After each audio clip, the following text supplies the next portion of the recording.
Electrohomoeopathy के अध्ययन के क्रम में आज हम लोग रोग और रोग निदान वाले भाग में एक आपको विशेष रोग की चर्चा के बारे में अध्ययन करेंगे, है ना।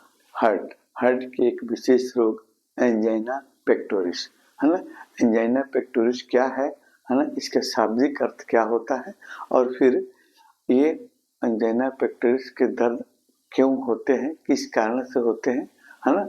और फिर आपको इसके लक्षण क्या क्या देखने को मिलते हैं और फिर कौन कौन से इलेक्ट्रोहोम्योपैथिक औषधियाँ इसको ठीक करने में मदद करती हैं, पूरी चर्चा हम करेंगे। सबसे पहले हम शुरू करते हैं एंजाइना पेक्टोरिस।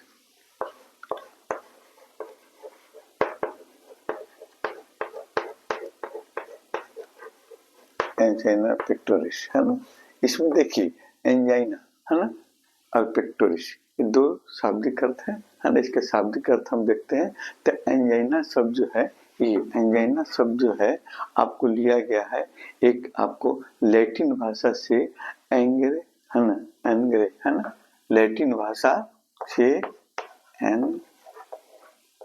एंग्रे से लिया गया है ना, जिसका अर्थ होता है आपको कसाव, कसाव या दबाव,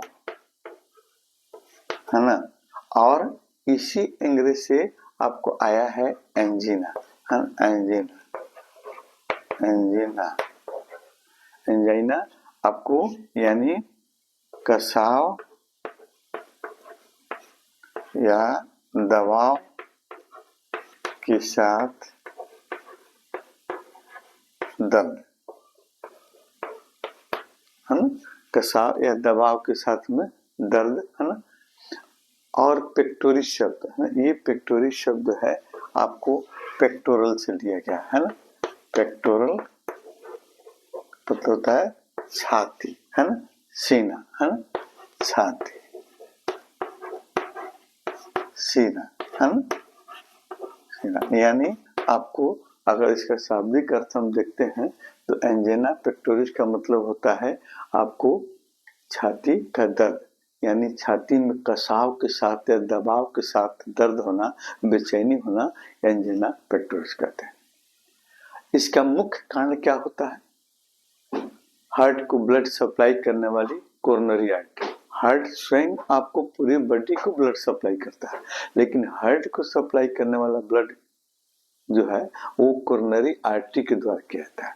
कोरोनरी आर्टरी आपको के द्वारा ब्लड सप्लाई करने के क्रम में कभी कभी क्या होता है, आपको हार्ट को आपको ऑक्सीजन और ब्लड की सप्लाई नहीं मिल पाता है ना, या कम मिलता है, तो जिसके कारण हार्ट में पेन होता है। इसे दिल का दर्द भी कहते हैं या एंजाइना पेक्टोरिस भी कहते हैं। यानी कोरोनरी आर्टरी द्वारा ब्लड आपको हार्ट के मसल्स को नहीं मिलता है तो या ऑक्सीजन नहीं मिलता है तो ये दर्द आपको उत्पन्न होता है, एंजाइना पेक्टोरिस या दिल का दर्द भी इसको हम कहते हैं। अब देखते हैं आपको किस कारण से कोरोनरी ब्लड आपको आर्टरी द्वारा ब्लड सप्लाई नहीं हो पाता है। तो देखिए कोरोनरी आर्टरी में प्लग जम गया है ना, यानी उसमें कैल्शियम, आपको कार्बोहाइड्रेट, फैट्स की मात्रा जम जाती है उनकी आंतरिक दीवारों में, या कुछ फाइबर्स टिश्यू भी जम जाते हैं और ये जो है आपको ब्लड सप्लाई करने में, ब्लड को प्रवाहित करने में आपको रुकावट पैदा करते हैं या वो संकुचित हो जाते हैं। ये नलिकाएं जो है कैपिलरी आर्टरी जो है संकुचित हो जाती हैं और उनके अंदर आपको कम मात्रा में आपको ब्लड सप्लाई होती है या ऑक्सीजन इसमें आपको कम मात्रा में आपको हार्ट को मिलती है, तो हार्ट में दर्द होने लगता है, उसके मसल्स में दर्द होने लगता है। तो मसल्स में दर्द होने का कारण क्या है ना, इसका एक मैकेनिज्म है ना, इसको हम समझते हैं। पहले ये समझ लेते हैं किस किस कारण से, है ना, आपको हार्ट में ब्लड सप्लाई कम होती है या आपको नहीं होती है, ऑक्सीजन नहीं मिलता है ना। तो इसमें सबसे पहले ये होता है कि कभी कभी हम लोग तेज दौड़ते हैं या एक्सरसाइज करते हैं या कोई शारीरिक श्रम करते हैं, है ना, उस समय भी हमारे हार्ट का आपको रेट बढ़ जाता है, हार्ट आपको ज़्यादा बार धड़कने लगता है, यानी आपको ज़्यादा उसकी ऑक्सीजन की आवश्यकता पड़ती है, उसके मसल्स को ज़्यादा एनर्जी की आवश्यकता पड़ती है ना। तो उस परिस्थिति में भी आपको हार्ट में पेन आपको होने लगता है ना।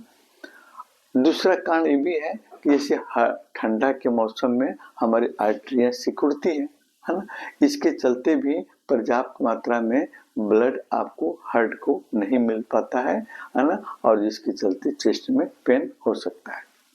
इसके अलावा आपको ज़्यादा आपको मात्रा में हम डाइजेशन या खाना खा लेते हैं है ना, और डाइजेशन की प्रक्रिया में भी ज़्यादा मात्रा में ब्लड की आवश्यकता पड़ती है ना, वहाँ भी एनर्जी की आवश्यकता पड़ती है।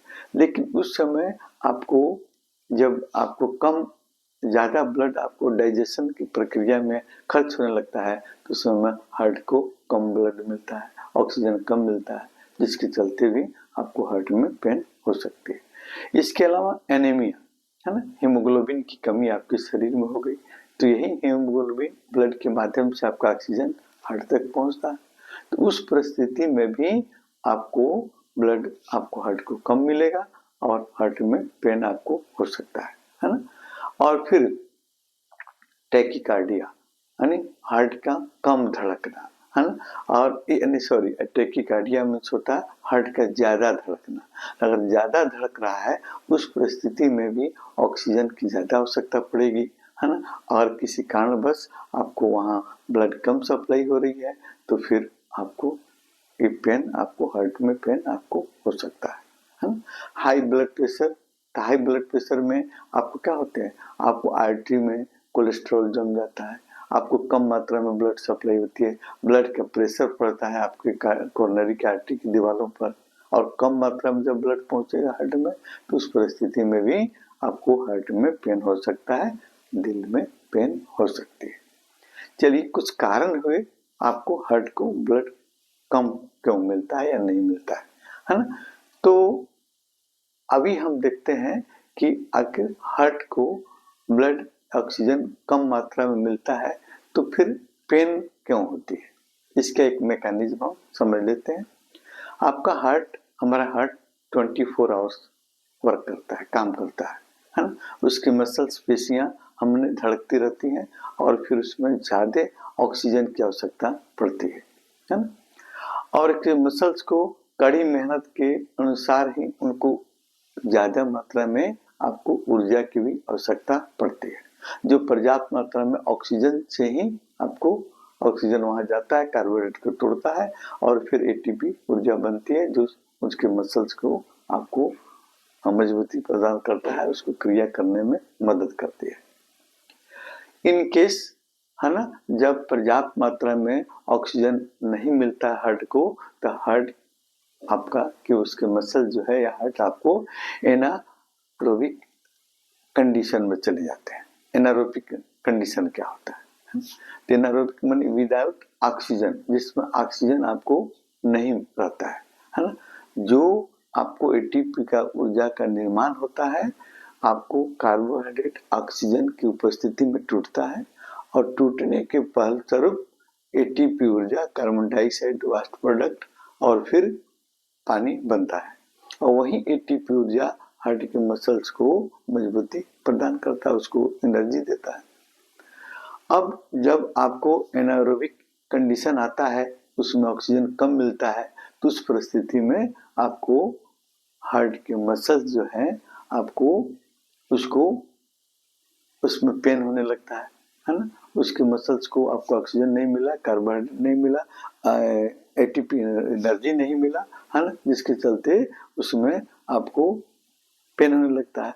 लेकिन पेन होने का कारण क्या है, पेन जब आपको एरोबिक कंडीशन में आपको ग्लूकोज टूटना, एटीपी बनना और कार्बन डाइऑक्साइड बनना, पानी बनना, एटीपी ऊर्जा आपको हार्ट के मसल्स को काम कर लिया। एनारोबिक कंडीशन में क्या होता है, ऑक्सीजन के अभाव में है ना, ऑक्सीजन के अभाव में आपको सेल्स के कार्बोहाइड्रेट टूटते हैं और उसमें एनर्जी एटीपी बहुत कम मात्रा में बनती है और साथ में एक ऐसा वास्ट प्रोडक्ट बनता है आपको लैक्टिक एसिड, जो उनके सेल्स में आपको पेन, दर्द होने में आपको उसकी मुख्य भूमिका होती है।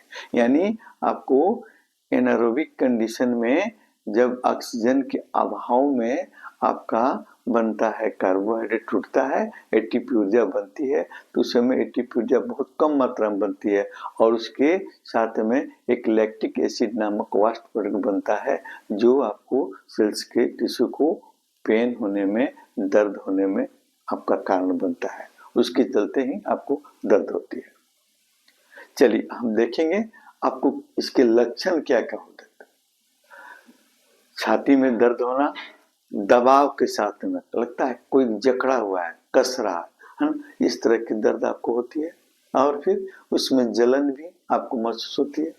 और दर्द, ये दर्द जो है हमारे बाएं बाजू में आपको अंगुलियों तक जा सकती है, गर्दन तक, और निचले जबड़े और पंखा में दर्द आपको पीठों तक जा सकती है। कभी कभी दांतों में भी दर्द आपको चली जाती है।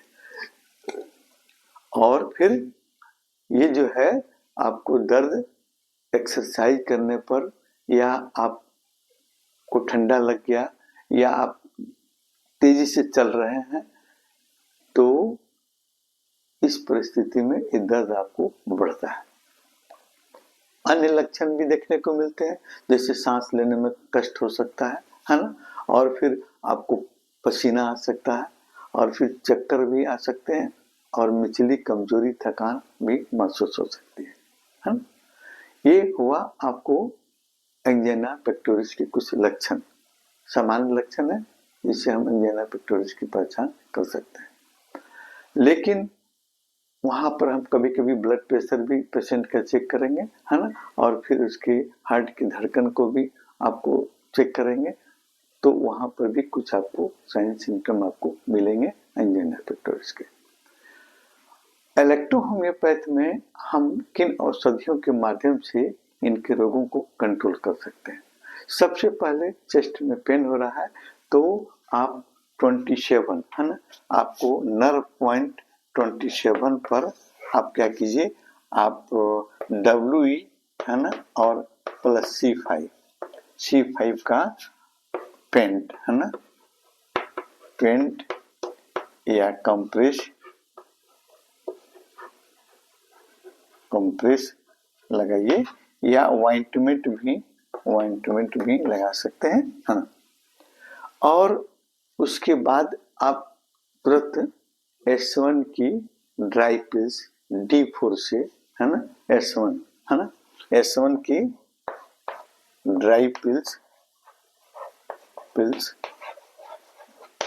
S1 की ड्राई पिल्स यानी D4 या फर्स्ट डाइल्यूशन कहिए इसको, है ना, डाइल्यूशन से 5 से 10 या 15 गोलियों को आप पेशेंट को जीभ पर डालिए, चूसने के लिए अंदर टंग आपको चूसने को दे दीजिए, है ना, तुरंत आपको इमीडिएटली उसे लाभ आपको मिलता है। और फिर इंटरनल मेडिसिन में आप सबसे बढ़िया आपको इंटरनल मेडिसिन में आप पीने के लिए आप A1 या A3, है ना, दोनों में से कोई ले सकते हैं आप, प्लस आपको C1 और प्लस F1, है ना, F1, और हाँ ये आपको F1 प्लस आप P ग्रुप की औषधि P1 को भी ले सकते हैं, क्योंकि उसमें हमारे लंग्स की क्रिया को एक्टिवेट करता है P1, है ना, ताकि ऑक्सीजन पर्याप्त मात्रा में हम लंग्स के माध्यम से ग्रहण करें और फिर आपको ब्लड के माध्यम से ऑक्सीजन वहां आपको पहुंचे, है ना, ताकि आपको कार्बोहाइड्रेट टूटे, एटीपी ऊर्जा बने, है ना, हार्ट को मजबूती मिले, है ना। तो P ग्रुप की औषधि P1 को हम ले सकते हैं, है ना, और फिर इसको हम आपको थर्ड डाइल्यूशन में, है ना, थर्ड डाइल्यूशन में आपको पीने के लिए देते हैं। 10 से 15 बूंद या 20 बूंद या आधा चम्मच आपको पर आवर या दिन में 4 से 5 बार हम पीने के लिए देते हैं, आपको बेहतरीन आपको लाभ मिलता है। और फिर आपको इंजेक्शन नंबर 14 है ना, इंजेक्शन नंबर 14 आप लगा सकते हैं, है ना। बेहतरीन रिजल्ट आपको देखने को मिलता है। अगले आपको क्लास में वीडियो में हम फिर आप लोगों को कुछ अन्य रोगों के बारे में बताएंगे।